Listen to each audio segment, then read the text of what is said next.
Hello, welcome. I'm so happy you are here. If this is your first time here in my channel, welcome.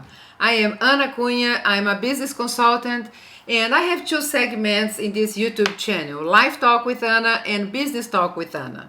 I hope you enjoy it. In this video, I will talk about some important market trends happening in the world right now due to this pandemic and why you need to adapt your business to the new normal, to the new reality. I will also give you some tips on how to make this adaptation.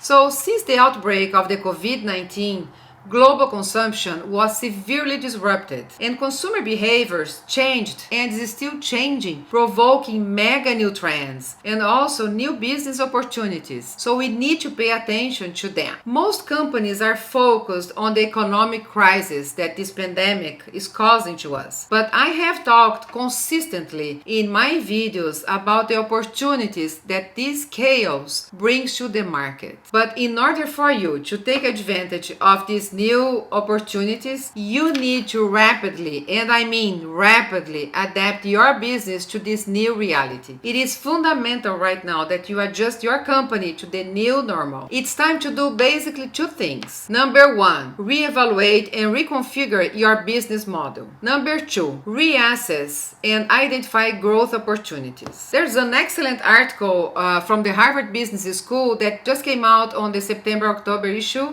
that talks exactly about how to adapt your business to the new reality. It contains excellent information, excellent data about this topic. So I think it's worth sharing some of it with you here. And that's what I'm doing. So we know it will take some time for us to understand the full impact that the COVID-19 pandemic is causing to our lives, our company. According to the article, history tells us two things. First thing, even in severe economic downturns and recessions, some companies were able to gain advantage. Second, crises produce not just temporary changes, like mainly short-term shifts in demand, but also some lasting ones. For example, we saw a temporary decline in air travel after 9/11, right? So this was a short term, but it resulted in permanently high levels of screening and surveillance. So the article also talks about the SARS outbreak that happened back in 2003, the severe acute respiratory syndrome outbreak in China. It accelerated a structural shift of e-commerce, paving the way for the rise of Alibaba and other digital giants. On the other hand, a study shows that recent decline in movie theaters attendance started happening before theaters were shut down for the pandemic. So this information combined with the decline of attendance happening after the pandemic suggests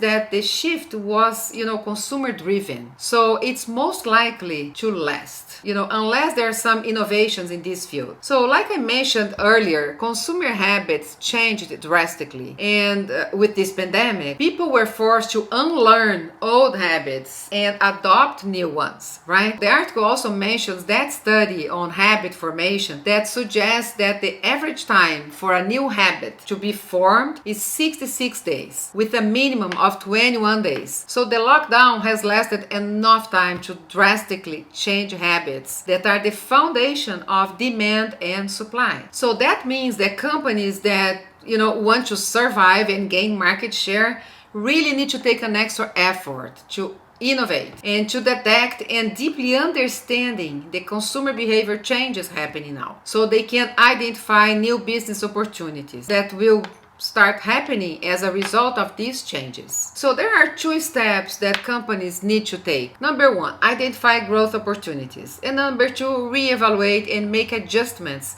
to their business model. So let's go to the first one, identify growth opportunities. An easy example to understand that was mentioned in this article is to think about how this pandemic forced people around the world to stay isolated in their homes, right? So this change in our lives with the addition of the working from home situation, this new trend, right, is driving high demand in some specific areas, such as office furniture, office supplies, equipment, collaboration platforms, software, bandwidth, home remodeling, services, entertainment stuff, all kinds of entertainment, online shopping, delivery service, etc., etc.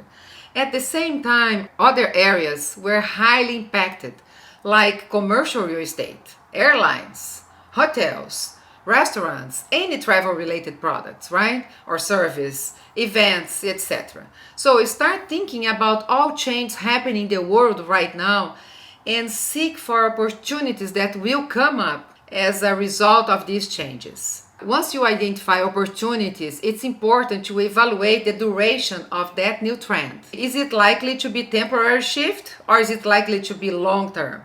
It's also important to analyze whether they were existing trends before the crisis or they have emerged after with the crisis, right? For example, did online shopping come to stay or is it temporary trend? This is an easy one, right? Since we all agree it came to stay. So what's the domino effect that comes with it? Commercial real estate, for example.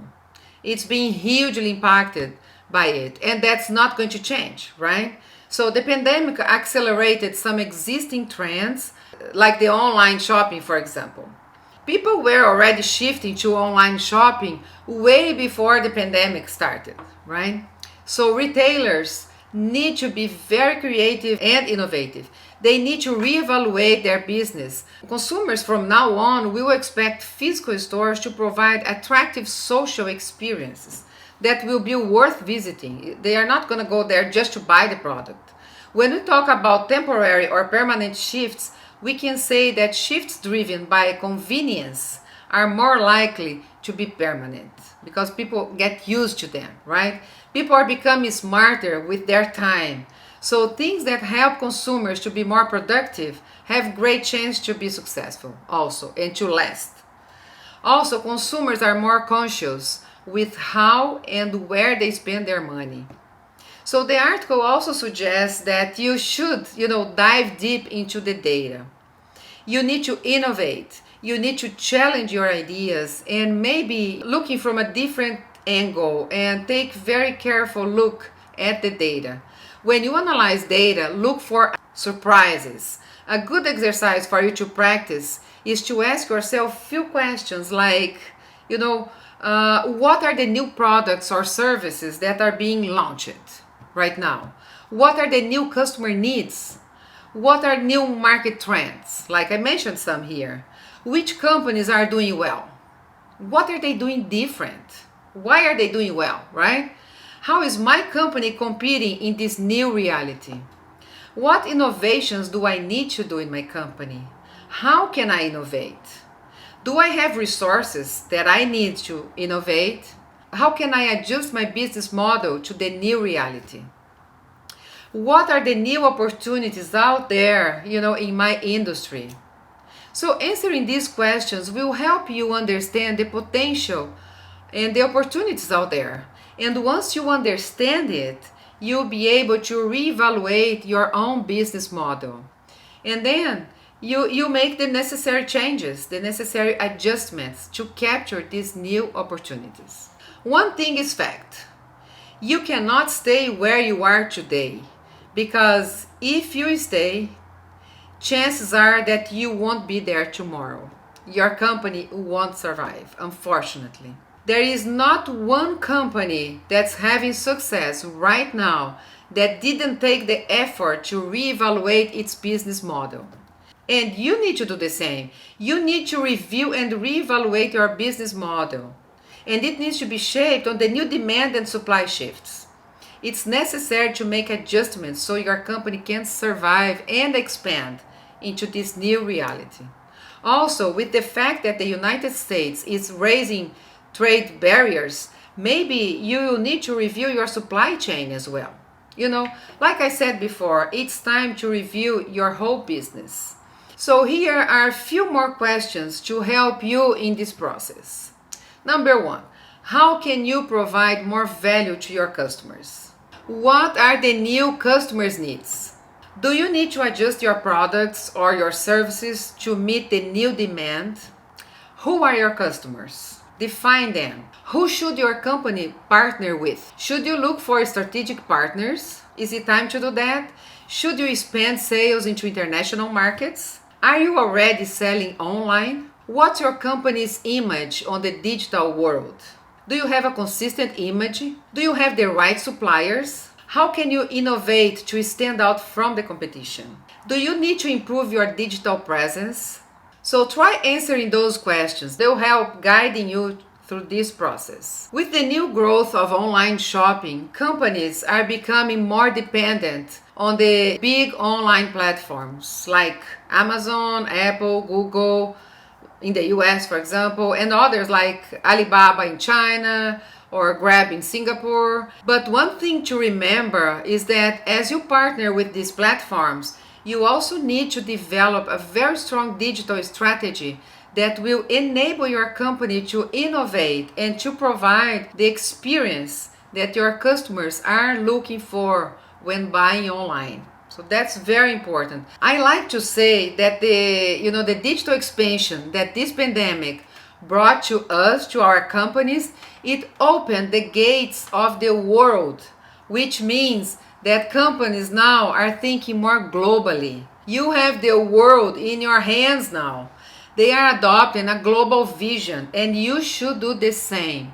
You should start thinking about new markets to expand your company sales. There are a lot of opportunities in other markets, and you should start thinking about exploring a new market. That could be a great thing for your company. Think about markets that will benefit from your products, markets that have a demand for your products or your services. And then look for professional help to help you research that market, and somebody that can help you, can guide you to develop a strong marketing strategy to break into that country. This article also mentions a recent survey of Fortune 500 CEOs where 63% said that this pandemic crisis will accelerate their technological investment despite financial pressures. And the focus will be not in digital technologies in general, but in new business model innovations to specifically attack new opportunities. So I want to finish this video saying something that I said at the beginning of the video. Where there is chaos, there is opportunity. This is one of my favorite quotes. I have said that many times in my videos since this pandemic started. So it is time to believe it. Unfortunately, we are in a situation where as business owners, we have only two options. We either change, we either adapt our companies to the new reality, or we die. Our companies will shut the doors. So something needs to be done now. While most companies are focusing on the crisis and are reacting, in the traditional ways based on old habits, others are focusing on the opportunities that comes with the crisis. They are adapting their business, they are reviewing and making adjustment to their business model in order to meet the new market trends and the new consumer behaviors, changes as well. So they are investing in digital technology, in digital marketing also to innovate and to explore new markets. They are creating tools to enable them to provide their customers a memorable experience. So what about you? What about your company? What are you doing? I hope this video opens your eyes and helps you find ways to reshape your company, making the necessary changes to position it to succeed. So if you like this video, give me a thumbs up, and if you have not subscribed to my channel yet, do that now, and make sure you push that little bell so you receive notification when there's new videos. Cheers!